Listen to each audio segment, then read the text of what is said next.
I'm here with Christine Haigh, who's just been speaking to the Talking Food Greater Manchester inquiry. Christine's from the Children's Food Campaign. Christine, tell us a little bit about the campaign and what it does. So the Children's Food Campaign is one of a number of projects run by a charity called Sustain, who work on various different aspects of food, sustainable food, healthy food. And the Children's Food Campaign specifically tries to change the policies of governments and of businesses to improve children's dietary health. So in particular, we focus on improving food in schools, improving food education in schools, and also protecting children from junk food marketing. You've just been talking about the advertising of food to children to the inquiry members just a couple of minutes ago. Just tell us a bit more about what you're doing about that at the moment.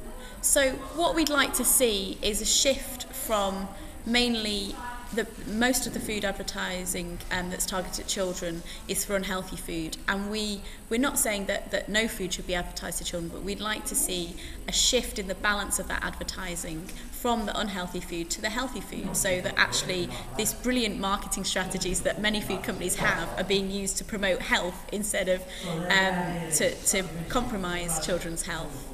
What about product placement? I hear you've been doing something around that as well. That's right, and that's somewhere where we've actually had a big success.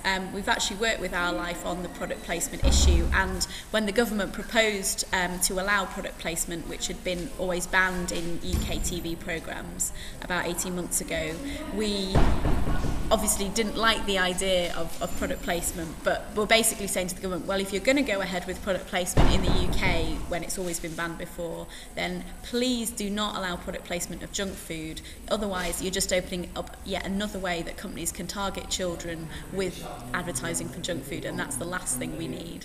Do you think that the industry will keep to the guidelines that have been agreed around the junk food advertising? I know that in specifically unhealthy, high fat and high sugar and high salt foods are going to be forbidden from being placed in dramas and so on commercial television. Are you going to be keeping a watchful eye on that?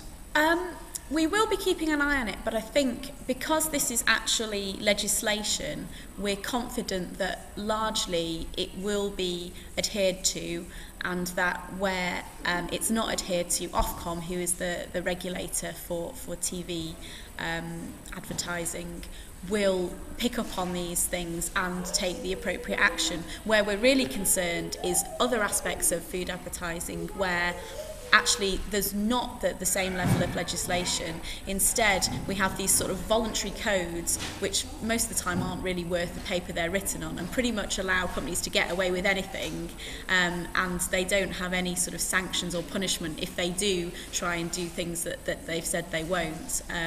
So most other forms of advertising are covered just by these sort of voluntary agreements, which are overseen by the advertising industry itself, who have a vested interest in not telling off their members. So that's the area where we really have more concern. I think with product placement, we're very happy with the regulation that's gone forward, and we don't expect to see a problem there. Turning to another issue, and it's one that's come up repeatedly in our food inquiry sessions around the North West, and that issue is in particular the teaching of food skills to children in particular. What do you think about that, and is enough being done at the present time?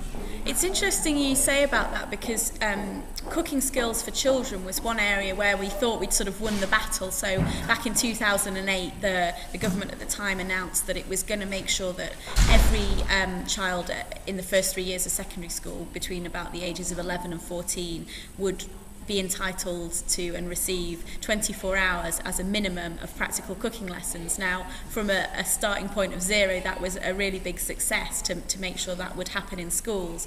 But now the new government is looking to review the curriculum, and we're really concerned that the new government won't recognise the importance of children learning cooking skills at school, and consequently they may well try and take this provision for practical cooking lessons off the curriculum. So we'd be back to square one where we started. So what would you call on the government to do in that respect then? As a very minimum, we'd call on them to keep the 24 hours that children are guaranteed at Key Stage 3, but actually we think children should have practical cooking lessons right through their school career. So we would like to see at least the same provision at Key Stage 1, which is sort of infant school, age about 5 to 7, and then again at Key Stage 2, which is sort of junior school age, so between about 7 and 11. So we'd like to see them, you know, getting at least this minimum level of cooking skills right through their school career, and we think that would give kids a lot more sort of confidence and better skills